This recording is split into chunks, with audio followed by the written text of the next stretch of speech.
Inaantok ka ba lagi? O mayat maya inaantok ka or para kang matamlay lagi? So, kaya lagi kang inaantok dahil overload ng katawan mo sa mga ganito. So guys, panoorin nyo, sundan nyo ang aking video kasi baka isa na ito sa sintomas sa inyong katawan sa ating pangangalusugan.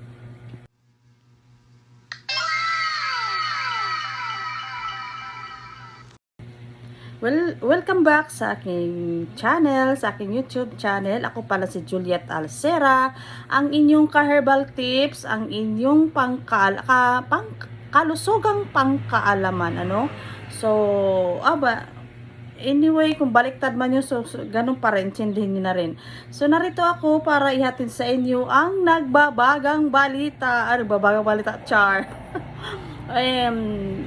Alam niyo po ma'am and sir, ito ay napakahalaga po sa ating kalusugan. So, pero bago yan, paki-subscribe naman ako, paki-pindot po ng notification bell para pag may bago tayong upload, mano-notify kayo. And then, pa-react naman po and pa-share kung nagustuhan niyo ang aking video. Pa-comment naman po sa comment section. So, narito, ang nagbabagang balita. Hindi, seryoso na. Ihatid ko po sa inyo kasi kung baga nga, health is wealth, no? Health is wealth. So, isi-share ko sa inyo baka isa na ito sa sintomas ng ating katawan. So, narito, kaya ka laging inaantok dahil overload ng katawan mo sa mga ganito. Okay? Una, asukal sa dugo o blood sugar spike. So, ano ang nangyayari kapag madalas ang kain ng kanin, matatamis o refined carbs? Biglang tumaas ang sugar at pagkatapos ay biglang bumagsak.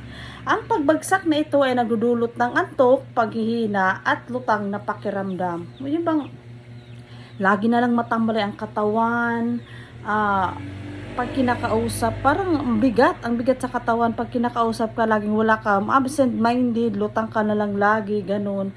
So guys, iwasan natin ang kanin kasi yung kanin ay sobrang matamis po yan. Mga matatamis, mga sweet, mga chocolate, ganyan. So isa yan sa nagpapabagsak ng ating katawan, no? So, para maiwasan ito, kumain ng protina at gulay kasabay ng kanin, iwasan ang sobrang matatamis sa umaga at tanghali.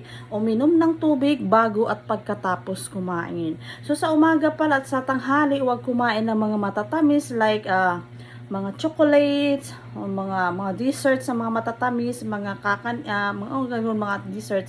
So iwasan natin 'yan lalo kung sa umaga at sa tanghali.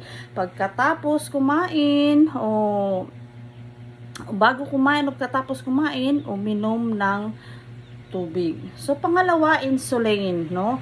Insulin resistance. Kapag laging mataas ang insulin dahil sa madalas na carbs, hindi na ito epektibong gumagana, no? Nagreresulta sa pagod at antok kahit kumpleto ang tulog. So kapag mataas pa lang insulin natin, insulin resistance, lagi na tayong inaantok kahit gusto nating labanan ang antok, hindi mapigilan na makatulog talaga. So naputansya ko, baka isa rin ako nito kasi umaga pa lang antok na ako, pero hindi naman sa gana antok kasi masama lagi ang pakiramdam ko kasi nga high blood, no? So dapat pala iwasan natin ang matatamis, yung matataas na carbs kasi yan ang nagbibigay sa atin ng pampahina ng ating katawan. Para maiwasan ito, bawasan ang snacking, yung laging nag-i-snack, mayat-maya nag-i-snack, yung mga matatamis na chocolate, salad, mga processed food yun. Ayusin ang oras ng pagkain. Yun. Dapat pala ayusin ang oras ng pagkain. May schedule po tayo. Huwag pa iba-iba. Ay, oo nga pa. Isa po pala yan sa nagpapataas ng ating mga carbs sa ating katawan. So, dapat pala, pag halimbawa kumain tayo sa umaga ng alas 7, dapat saktong alas 7 ng umaga.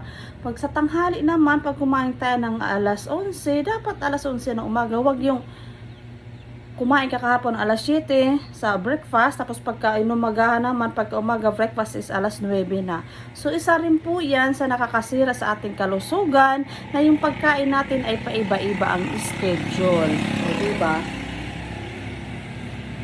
Ayusin ang oras sa pagkain, huwag pa iba-iba. Maglakad kahit 5 to 10 minutes pagkatapos kumain. So after nyo kumain, kahit 5 minuto, 10 minuto ay maglakad-lakad na, ano? So yun. Number 3, inflammation sa pamamaga ng loob ng ating katawan. Aray ko, yan naan mahirap. Aray ko, na naman, nakakaaray talaga pag ganitong sitwasyon. Ano ang mangyayari? Processed foods, frito, fast food, nagdudulot ng low-grade inflammation, nakakaantok at nagpapabagal ng utak. Ayan, nagpapabagal ng utak, kumbaga, magiging bobo ng tao kapag mga ganong pagkain ang kinakain nila.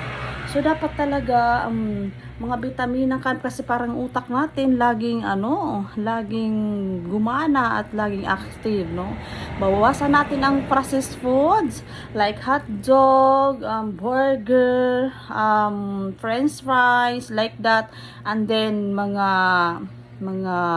basta mga street foods, no? So, para maiwasan ito, kumain ng isda, gulay, luya, at turmeric. Iwasan ng paulit-ulit na prito, no? Uminom ng salabat o green tea. So, para daw maiwasan kumain ng isda at gulay, kasi ang isda may protina, and then ang gulay ay pampalakas na ating katawan. Uminom din ng salabat tulad ng luya or turmeric. Iwasan din ang laging prito sa umaga, prito sa tanghali, prito sa gabi, no? Dapat once a day lang yan, no? Kasi isa rin yan sa nagpapaano sa ating katawan. Nakakasira talaga yan. So, uminom ng salabat and green tea para ito ay tunawin nila, ano? Hindi ito masisira sa ating pangangatawan. Number 4, carbon dioxide. Mababaw ang paghinga. Yung para bang lagi kang hinihingal, kahit maliit lang ang nilakad, maiksi lang ng nilakad mo, hinihingal ka na. Ano ang mangyayari kapag mababaw ang paghinga? Madalas sa stress o laging nakaupo, diba? Naiipon ang carbon dioxide, kulang sa oxygen sa utak at inaantok lagi. So dapat talaga lagi ako nakaupo. So ngayon, nung nalaman ko na ganito pala, lagi na ako naglalakad, nag-iikot-ikot dito sa bahay, ginagawa ko ng paglilinis sa paligid, no? Para na-exercise din. So para maiwasan, deep breathing 3 to 5 minutes. Tumayo at mag-inat bawat 1 to 2 hours, no? So dapat 1-2 sa oras, dapat nakatayo at mag-unat-unat ng ating katawan para hindi tayo mawala ng carbon dioxide at hindi maiksi ang ating paghinga. And then buksan ang bintana o lumabas saglit. Magsagip ka ng masariwang hangin dyan sa labas nyo, buksan ang bintana para maka-inhale ka ng masariwang hangin. So pang-5, histamine or food sensitivity allergic-like reaction. Ano ang mangyayari? Certain foods, processed meats, and sobrang alat. Instant food, nagpapataas ng histamine, antok, brain fog, bigat ng ulo. Yan. Yung mga instant food na tulad ng sardinas, pansit canton, mga ganyan. So, dapat yan, isa rin yan sa nagpapababa ng ating histamine na lagi tayong inaantok, ang bigat ng ulo natin, mga ganon. So, isa rin yan, iwasan din yan. Bawal din yan sa high blood, sa mga ganon, iwasan natin yan. Para maiwasan, kumain ng fresh food, bawasan ang dilata at instant noodles. So, yun na, sinabi ko, instant noodles. Dagdagan ng vitamin C, gulay at prutas. So, vitamin C dapat o gulay at prutas ang ating kainin para hindi bumagsak ang ating katawan at hindi tayo laging antok. So number 6, cortisol imbalance, stress hormones. Ito na yung isa na ito sa high blood, no? Ano ang mangyayari kapag laging stress? Hindi normal ang cortisol rhythm. Inaantok sa umaga, gising sa gabi. O di ba? Yun na nga yung tumataas yung cortisol imbalance natin. Dapat iwasan natin yun. Yung gising ka sa gabi, tapos sa araw naman, sa umaga, tulog ka. Isa rin yan sa laging antok sa atin. Akala mabigat sa pakiramdam. Ano? So, number 7, labis na sodium. Like asin, no? Ano ang mangyayari kapag sobrang alat, dehydration kahit umiinom ng tubig, antok at heavy feeling. So, wag masyadong kumain ng maalat kasi lagi ring inaantok na pakiramdam mo ang bigat ng yung pakiramdam, ang bigat ng yung pangatawan kasi mahilig sa mga maaalat, no? So, kami dito pag nagkumakain kami, pag ang anak ko na yung nagluluto, lagi kami nagdidiskusyon yan. Pag kumain na natikman ko ng ulam na niluluto nila, panay ako reklamo. Tapos sa kanila, pakiramdam nila hindi daw maalat.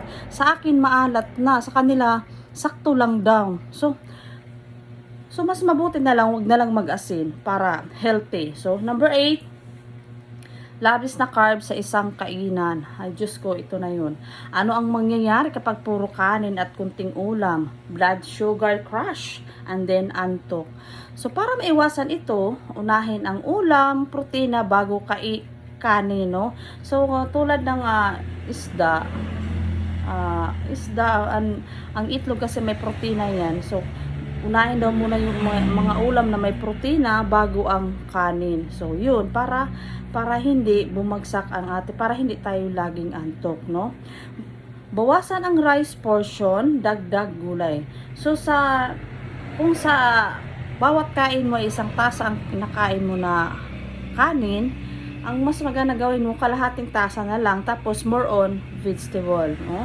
So, kalahating kung susukatin natin bawat kain mo isang tasa, so ang gawin mo kalahating tasa na lang. So kung sa gulay naman isang tasang gulay para balance, no? So yun lang, sana makatulong ang video ito. Baka guide ito sa ating pag-change na ng ating habit, no? Wag na nating gawin yung mga nakarang habit natin na nakakabagsak ng ating kalusugan. So, magbago na tayo kasi 2026 na. Alagaan natin ang ating sarili kasi nga, health is wealth.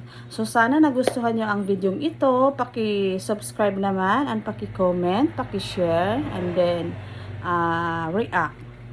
So, yun lang guys. Salamat po sa inyong suporta. Bye. Thank you for watching.